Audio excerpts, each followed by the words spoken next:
Mga minamahal, praise God. Kaya pa, mga minamahal atin po, mga minamahal talagang likayan. Mga minamahal, iwasan ang karumaldumal na mga bagay na magawa natin sa harapan po ng ating pong pinakamalaping kagaya po ni gawa ni Cain. Mga makapag tayo po gumagawa, mga minamahal, sa ating pong mga tungkulin, ipapakita po natin ang pinaka-the best natin, mga minamahal, na makakaya, mga minamahal, praise God, sa paggawa sa kalooban ng ating pong pinakamamahal. Sama ni Abel dapat tayo. Amen? The best lagi ang ibibigay nating serbisyo sa harapan ng walang panghihinayang. Amen? Walang question, lalo na po sa ating pong pagbibigay, sa ating pong pagtulong sa gawain ng ating pinakamalapit, dahil ating pong pagbibigay, ating pong pagtulong sa pamamagitan po ng ating pong mga pledges, special offering, mga malayo po ang naaabot, mga minamahal na mga lugar at mga tao na nangailangan, mga minamahal, praise God, sa ating pong buhay at mapagpalang Diyos. Kaya ang gawain nating mahal na Panginoon, walang tigil na umiikot, mga minamahal, praise God, sa iba't ibang sulok, mga minamahal ng ating pong bansang Pilipinas, mga minamahal, upang ating pong maipakita nila, mga minamahal, nangunguna, unang mahal na pastor, doon mga minamahal, sa pinagkatiwala ng ating mahal na Panginoon, na may pakita nila na talagang ang Diyos, mga minamahal, ay tinataas nila at lagi una sa kanilang puso ang ating mahal na Panginoon. Di bali mapagod sila, di bali pong mabingit sa kamatayan ang kanila pong buhay, mga sign po yan ng pagpapakumbaba sa harapan, inilalagay ang sarili, mga minamahal, sa paanan lamang ng ating pong pinakamamahal na Panginoon. Dahil pag nakita ng Diyos yan, malulugod ang ating pinakamamahal na Panginoon. Magiging balanse. Amen?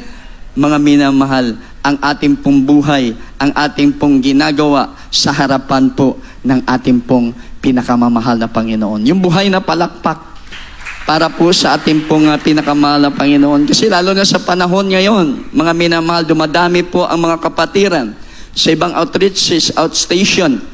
Mga minamahal, kaya yung pagbibigay, lalo na dito, sobra eksakto, mga minamahal, hindi lang po dito napapakinabangan sa Cagayan de Oro City.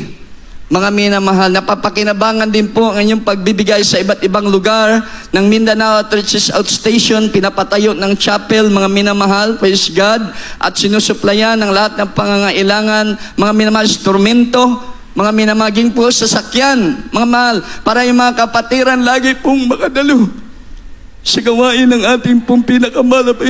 Matututo sila magtapat, mga minamahal, paglingkuran po ang ating pong pinakamamahal. Matuto silang magsakripisyo, mga minamahal, na habang sila po, mga minamahal, ay nabubuhay at naghihintay sa pagbabalik ng ating mahal at umaasa sa pangako ng ating dakilang Diyos na buhay na walang hanggan. Kinakailangan pikit mata na patuloy tumalo sa gawain ng ating mahal na Panginoon.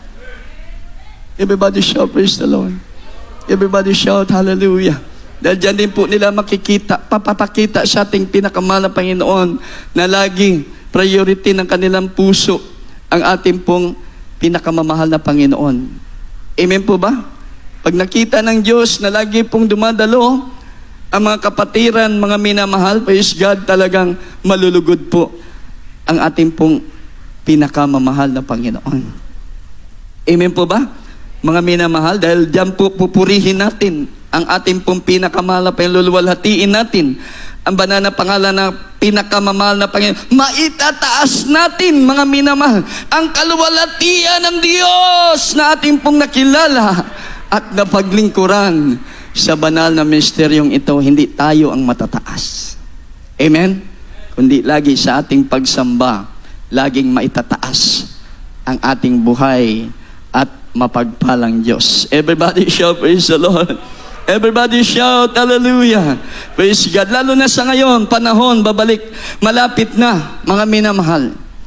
Ang mga, praise God, senyales, mga minamahal, nagpapatunay na kinakailangan ang mga Kristiyano, mga minamahal, maghanda po, mga minamahal, praise God, sa pangakong ito ng ating pong pinakamamahal na Panginoon, mga minamahal. Kaya nga po, ang Biblia, hindi po ang mag-a-adjust sa bawat sa atin sa panahong ito. Amen po ba? Ay, Malayo pa man yung sinasabi na babalik ang mahal na Panginoon.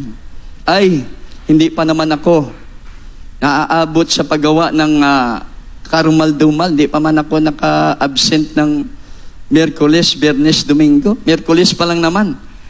Yung aking pag-absent, di ako pumasok. Sunday, Christian lamang ako. Dumadalo. Hindi pa man umaabot, mga minamahal, ang ating pagkakasala o pagkukulang, pag naipon, mga minamahal, ito po'y maging kasuklam-suklam sa harapan po ng ating pong pinakamamahal na Panginoon. Amen po ba? Mga minamahal, praise God. Lalo na po mga minamahal kung paulit-ulit natin ginagawa at hindi pa rin tayo nagsisising lubos, nagpakumbaba sa harapan ng ating pong pinakamamahal na Panginoon. Kung ang unang tao nga, mismo ang Diyos ang nakakausap. Amen po ba? Mga minamahal, sa kanila pong paggawa, kagaya ni Cain, mga minamahal ng paulit-ulit na kasalanan, mga pinarusahan nga na mabagsik na parusa ng ating mahal na Panginoon, mga minamahal, tayo pa kaya? Amen po ba? Na kung isipin natin, tayo po'y kinahabagan lamang ng ating pong buhay at mapagpalang Diyos. Ito pong ating tinatamasa, habag lang ito ng ating pong pinakamamahal na Panginoon. Kaya marapat lamang, mga minamahal, praise God, na hindi po tayo paulit-ulit makakagawa ng kasalanan, mga minamahal, praise God. Hindi po natin sasadyain, mga minamahal, praise God, na tayo po'y makagawa ng kasalanan lagi sa harapan po ng ating pong pinakamamahal na Panginoon. Amen? Everybody shout, praise the Lord.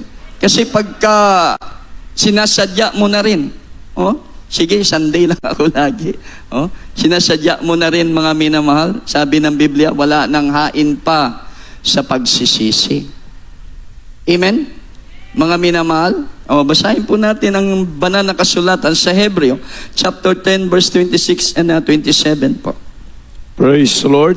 Sa aklat ng Hebreo, Kabanata 10, ang talata ay 26 hanggang 27. Sapagkat kung ating sinasadya ang pagkakasala, pagkatapos na ating matanggap ang pagkakilala sa katotohanan, ay wala ng haing natitira pa tungkol sa mga kasalanan.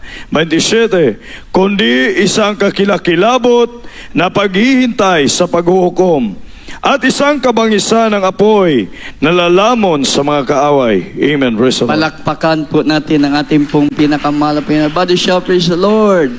Everybody shout, hallelujah. Hindi okay, ha? Na tayo po'y linggo lang, Sunday Christian, o tayo po'y magkukulang. Kasi sabi ng Bible, pagka tayo po'y sumampalataya sa turo ng propeta, giginhawa tayo. Amen po ba? Yung pagdalo po natin, mga minamahal, turo yan ng propeta ng ating mahal na Panginoon 3 times a week. Amen po ba? At sabi ng Biblia, sino mang sumuway sa sinasabi at tinuturo ng propeta ng ating pinakamamahal na Panginoon, tayo po'y parurusahan. Everybody shout hallelujah. Everybody shout praise the Lord. Palakpakan po muna natin ang ating pong pinakamahal. Sa panahon ngayon, kailangan natin to. Mga minamahal, na ating pong kumpletuhin, mga minamahal, ang ating pong paglilingkod sa ating mahal Panginoon para balanse ang ating timbangan sa harapan ng ating buhay at mapagpalang Diyos. Everybody shout, praise the Lord. Everybody shout, hallelujah. Praise God. At ating po na-prove sa ating paglilingkod sa ating mahal Panginoon ang ating pong ginagawa. Ito po'y nagdudulit ng napakabuti sa ating pong buhay. Amen po ba? Pag tayo po'y laging dumadalo sa gawain ng ating pinakamamahal na Panginoon, mga minamahal, nakapagpuri po tayo, mga mana, pagkaluhati natin ang ating mahal Panginoon, nakapagbigay po tayo ng ating obligasyon sa gawain po ng ating pong pinakamamahal na Panginoon, mga madyan po, mga minamahal, makita ng Diyos ang ating ganap na timbangan at malulugod ang ating pong pinakamamahal. Sama kanina, grabe ang presensya ng ating pong pinakamamahal. Ang presensya niya, ang syansilyo natin upang tayo po'y maging handa sa pagbabalik ng ating pong pinakamamahal na Panginoon. Everybody shout, praise the Lord. Yung sabi ng uling talata, mga minamahal, praise God, Ating pong basahin, mga minamahal, ang uling talata, awit 37:5. Praise the Lord. Sa aklat ng mga awit, Kabanata 37, ang talata ay 5. Ihabilin mo ang iyong lakad sa Panginoon. Tumiwala ka rin naman sa Kanya at Kanyang papangyayarihin. Amen. Praise the Lord. Palakpakan po natin ang ating pong pinakamamahal na Panginoon. Everybody shout, praise the Lord. Lahat ng ating mga ginagawa, mga minamahal, lahat ng ating lakad, sabi ng Biblia, commit thy way unto the Lord. Amen po ba? Trust also in Him, and He shall bring it to pass. Kung ating pong ihabilin ang ating mga lakad sa ating mga... At tumiwala din naman tayo sa ating pinakamahal na Panginoon. Papangyarihin ng Diyos, mangyayari, mga minamahal, praise God, na ang meron pong tapat na timbangan maging ganap sa Diyos at kaluguran tayo lagi ng ating pinakamamahal na Panginoon. Hindi tayo makitaan ng karumalduman na mga gawa sa ating pinakamamahal na Panginoon. Kung lahat ng ating ginagawa, mga mandi natin bibilangin. Hindi natin titingnan, ihabilin mo. Ihabilin mo, mga minamahal. Ilagak mo ang iyong mga gawa, ang iyong lakad lagi sa ating kasi pag inihabilin natin, inilagak natin ang ating mga gawa, itinataas natin ang ating pinakamamahal na at tumiwala ka rin naman. Hallelujah. Sa Kanya at Kanyang papangyarihin, mga minamahal, ang Kanya pong salita na tayo po'y maging ganap at kaluluguran tayo.